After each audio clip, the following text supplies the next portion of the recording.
Hello friends, good morning all of you. देखिए friends, आज हम इंडियन जो पॉलिटी है उसके अंदर हम आज जो फंडामेंटल राइट्स के बारे में अपन पढ़ रहे थे, इसका अगला टॉपिक अपन पढ़ेंगे। और आज हम पढ़ेंगे जो स्वतंत्रता का अधिकार है, यानी कि राइट ऑफ फ्रीडम के बारे में हम पढ़ रहे थे। पिछले वाले वीडियो में हमने एक आर्टिकल हमने पढ़ा है, यानी कि आपका जो आर्टिकल 19 है। और आज हम इसके अंदर जो आर्टिकल 9 की जो क्लॉज और सब क्लॉज है उसके बारे में हम बात करेंगे, जिसमें हमने स्वतंत्रताएं 6 प्रकार की स्वतंत्रता के बारे में स्टडी की है, उनकी बात करेंगे। आज हम बेसिकली हम बात करेंगे जो अपना जो आर्टिकल 19 क्लोज 1 सब क्लोज है, ए है, इसके बारे में पढ़ेंगे। और विचार और अभिव्यक्ति की स्वतंत्रता, आज का हमारा जो टॉपिक रहेगा पूरा ही इसी पर फोकस रहेगा, यानी कि इसी आर्टिकल 19 क्लोज 1 और सब क्लोज ए के ऊपर ही रहेगा। देखिएगा, हम बात करेंगे जो, देखिए स्टार्ट करते हैं आज का हमारा टॉपिक। देखिएगा, Indian express newspaper versus Bharat संघ, यानी कि बनाम भारत संघ 1985 का एक केस था। हम केस को स्टार्ट करते हैं आज का टॉपिक। देखिएगा, न्यायालय ने तर्क दिया है कि अभिव्यक्ति का स्वरूप लिखित यानी कि रिटन, मौखिक यानी वर्बल, और हाव भाव यानी कि जेस्चर होना चाहिए, होना है। ठीक है, किसी भी स्वतंत्र स्वरूप में लिया जा सकता है, यानी कि आपका जो कहने का मतलब है, आपकी विचार और अभिव्यक्ति की जो स्वतंत्रता है, आपके जो विचार और अभिव्यक्ति कैसी भी हो सकती है, या आपकी लिखित भी हो सकती है, या आपकी मौखिक भी हो सकती है, या कि जैसे आप हाव भाव भी हो सकते हैं। हाव भाव जैसे आप किसी को समझाना है तो जैसे आंखों के इशारे करके या हाथ के इशारे करके आप समझाते हो, तो ये आपके अभिव्यक्ति यानी कि ये आपको स्वतंत्रता है। ठीक है, यानी कि जो रिटन है, वर्बल है और जेस्चर है, इसके ये आपकी सभी विचार अभिव्यक्ति की स्वतंत्रता आपको है। और प्रभावशाली अभिव्यक्ति के लिए प्रेस एक अनिवार्य शर्त है, यानी कि जो अगर आपका जो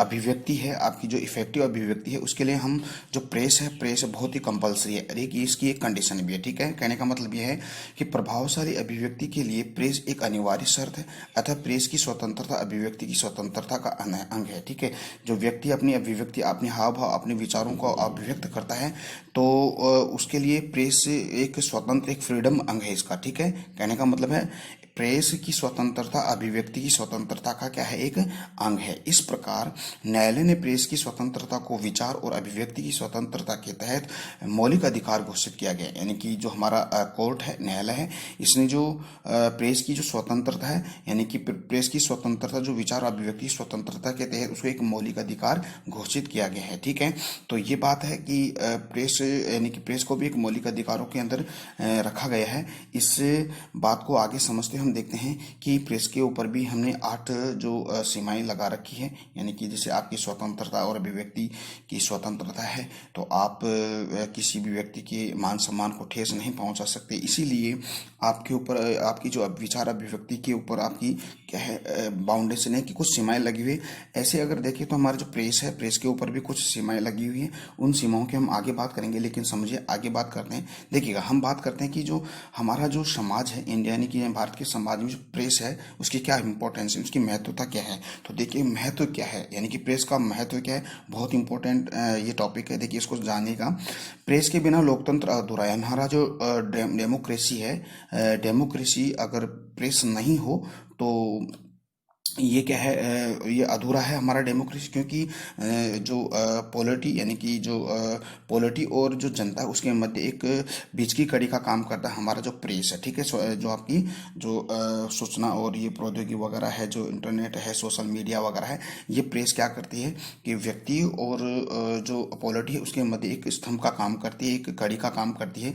इसीलिए कहा गया है जो हमारी जो प्रेस है, यानी कि हमारा जो प्रेस के बिना हमारा जो डेमोक्रेसी है बिल्कुल अधूरा रहता है, क्योंकि इस प्रेस को फोर्थ पिलर ऑफ डेमोक्रेसी यानी कि हमारे लोकतंत्र का चौथा स्तंभ कहा गया है। किसको? आपकी प्रेस को। कैसे? देखिएगा, वैसे हम कहेंगे तो फर्स्ट पिलर किसको कहा गया है, यानी कि डेमोक्रेसी का, विधायिका या व्यवस्थापिका। जैसे सरकार के जो 3 अंग होते हैं ना, व्यवस्थापिका है, जो कार्यपालिका है, न्यायपालिका है, उनकी हम बात करें तो फर्स्ट पिलर यानी कि डेमोक्रेसी का पहला जो पिलर है, फर्स्ट पिलर है विधायिका व्यवस्थापिका, सेकंड पिलर कहा गया है कार्यपालिका, और थर्ड पिलर कहा गया है आपकी जो जुडिशरी है यानी कि न्यायपालिका है उसको कहा गया है, और फोर्थ पिलर कहा किसको कहा है, प्रेस को कहा गया है। कहने का मतलब ये है कि हमारे डेमोक्रेसी है यानी कि हमारा लोकतंत्र, इसके चार पिलर है, चार स्तंभ है। फर्स्ट पिलर विधायिका व्यवस्थापिका, सेकंड पिलर कार्यपालिका, थर्ड पिलर जुडिशरी यानी कि न्यायपालिका, एंड देन फोर्थ है आपका प्रेस है। ठीक है, हमारी डेमोक्रेसी का कहने का मतलब ये होगा प्रेस के बिना हमारा लोकतंत्र कैसा है, एक अधूरा है।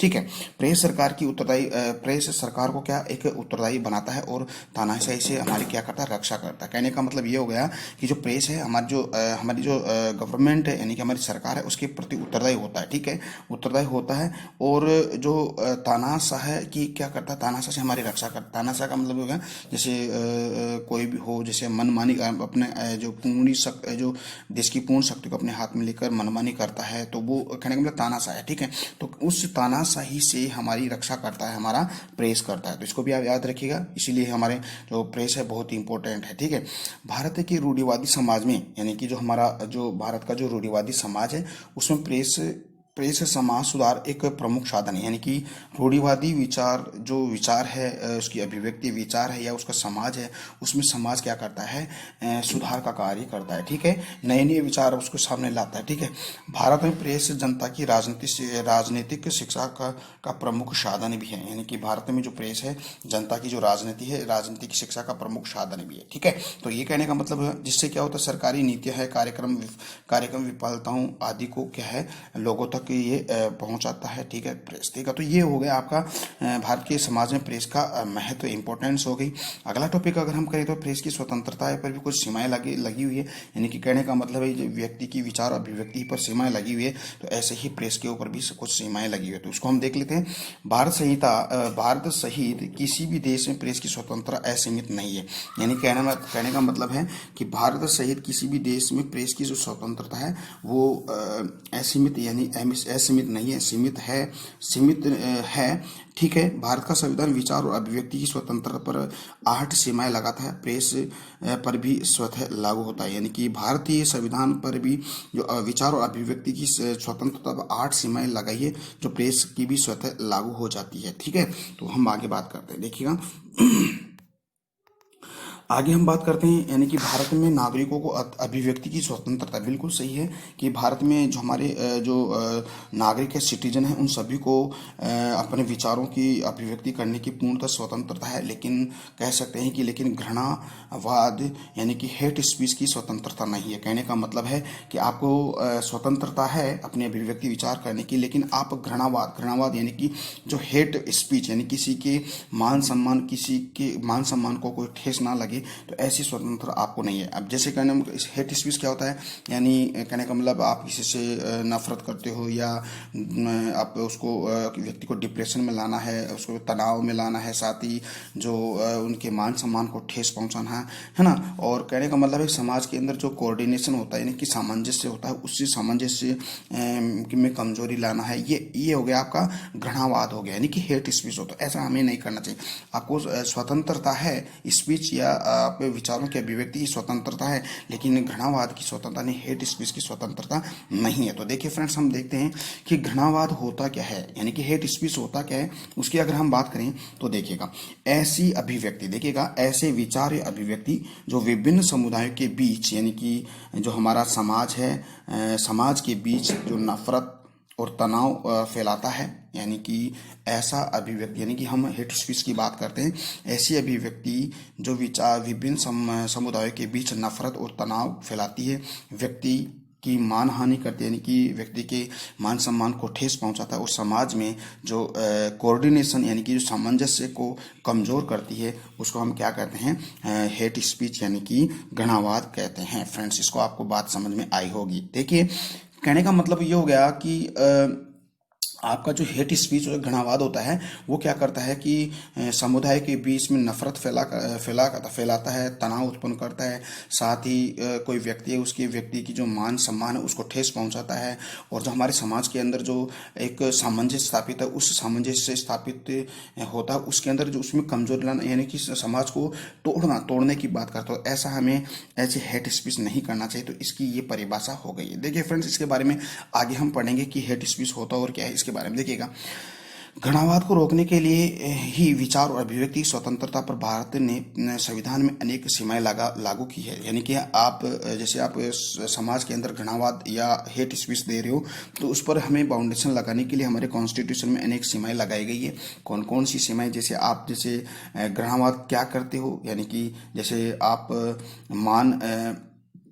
जैसे मान हानि है, ठीक है, मान हानि है, ठीक है, यानी किसी के मान सम्मान को ठेस, लॉ एंड ऑर्डर यानी कि जो लोक व्यवस्था को आप नुकसान पहुंचाते हो, कहने का मतलब साथ ही आप जैसे कोई कोर्ट है, कोर्ट की अवमानना यानी कि उसके नियमों का पालन नहीं करते हो या उसके कहना नहीं मानते हो, तो ये आपका हो गया, आपका हेट स्पीच हो गया, यानी घृणावाद हो गया। ठीक है, तो संसद ने घृणावाद को रोकने के लिए कुछ कानून बनाए हैं, यानी कि कुछ नियम बनाए हैं, उसकी हम बात करते हैं। तो बहुत इंपॉर्टेंट, इसको यहाँ से पढ़ते हैं। देखिएगा, सूचना प्रौद्योगिकी अधिनियम यानी कि आईटी एक्ट। देखिए ये क्या है? सूचना प्रौद्योगिकी की जो अधिनियम एक्ट बना है, इसको आईटी एक्ट भी कहते हैं। ये क्या एक्ट था उसको हम देखते हैं। देखिएगा, सुप्रीम कोर्ट ने इसकी धारा यानी कि 66A को रद्द कर दिया। यानी कि जैसे सूचना प्रौद्योगिकी अधिनियम था और उसके अंदर व्यक्ति को धारा 66A दी गई थी और उसको वर्तमान में इसको हटा दिया गया है। देखिए धारा 66A क्या है, फिर हम इसके दुरुपयोग की हम बात करते हैं। देखिएगा, धारा 66A देखिएगा, देखिए डिफरेंस हम बात करें, आर्टिकल और धारा में थोड़ा डिफरेंस है, उसको हम आगे बात करेंगे।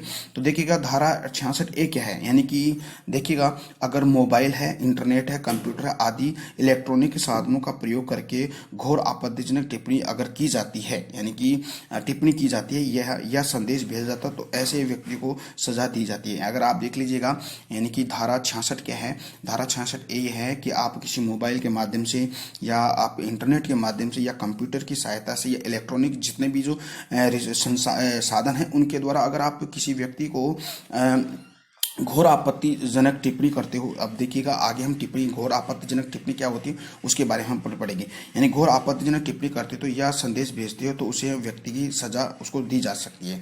देखिएगा, धारा 66A का दुरुपयोग क्या होता है? दुरुपयोग क्या है? देखिए, मुंबई में बाला ठाकरे की मृत्यु पर मुंबई बंद हो गया। अब देखिए इसका दुरुपयोग क्यों हुआ और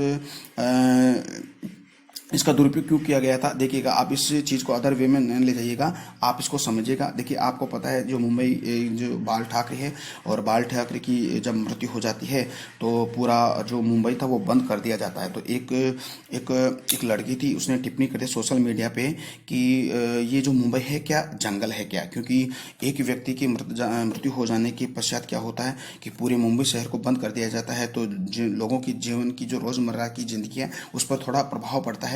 तो इस लड़की ने क्या कर दिया, मुंबई एक जंगल, एक टिप्पणी सोशल मीडिया पे कर दिया। तो इसका एक फ्रेंड था, यानी कि दोस्त ने इसको लाइक कर दिया। तो पुलिस ने क्या कर दिया कि इस धारा 66A यानी कि धारा 66 का दुरुपयोग के कारण उस लड़की को गिरफ्तार कर लिया गया। तो डियर फ्रेंड्स, ये बात है। तो ये धारा 66A है, ठीक है। इसके अलावा देखिए, आपको पता है एक कार्टूनिस्ट थे, यानी कि एक असीम त्रिवेदी, एक कार्टूनिस्ट, बहुत बढ़िया कार्टूनिस्ट थे।